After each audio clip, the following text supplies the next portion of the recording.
네, 안녕하십니까. 저는 세 자녀를 양육하고 직장 일이 바쁘다는 핑계 아닌 핑계로 어느샌가 주일 성수만 겨우 하는 썬데이 크리스천이 되어 있었습니다.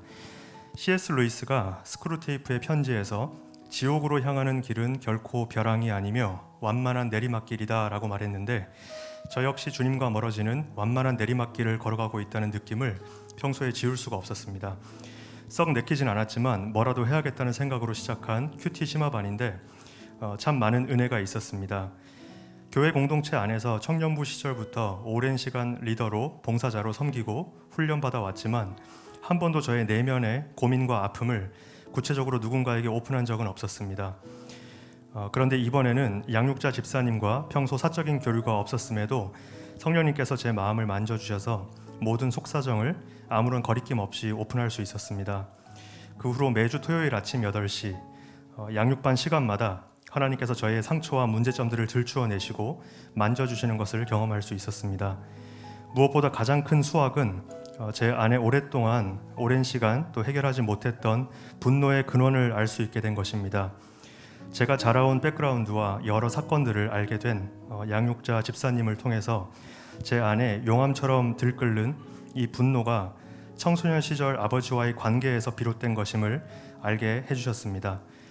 저는 부모님이 이혼하시는 과정에서 아버지로부터 배려받지 못했다는 상처로 인해서 누군가가 이기적인 모습을 보이거나 또는 내가 배려받지 못한다고 생각이 들 때마다 분노가 치밀었던 것입니다. 돌이켜보니 소름 돋을 정도로 제가 그러한 상황에서만 분노를 표출하고 있었습니다. 사탄이 저의 약점을 후벼파고 악용하는 동안 저는 제대로 된 방어도 못한 채 속절없이 공격에 노출되어 있었던 것입니다. 죄송합니다. 감사하게도 원인을 알게 되니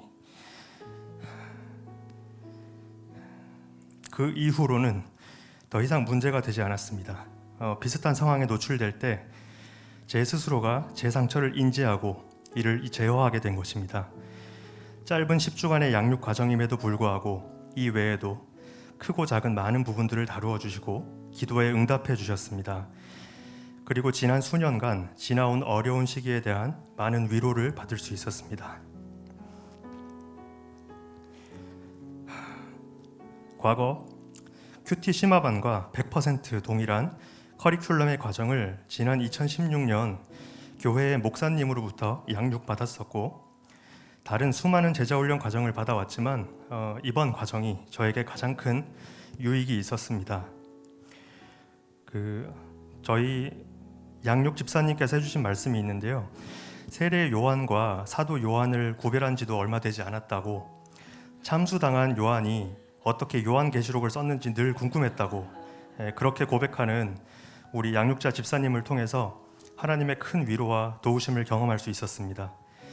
금요일 밤마다 울며 겨자를 먹기로 양육반 과제를 해치우다시피 쳐내며 겨우겨우 이어온 양육반임에도 불구하고 하나님께서 관건적으로 역사하시면 조건과 상황은 문제가 되지 않는다는 것을 다시 한번 깨닫게도 되었습니다.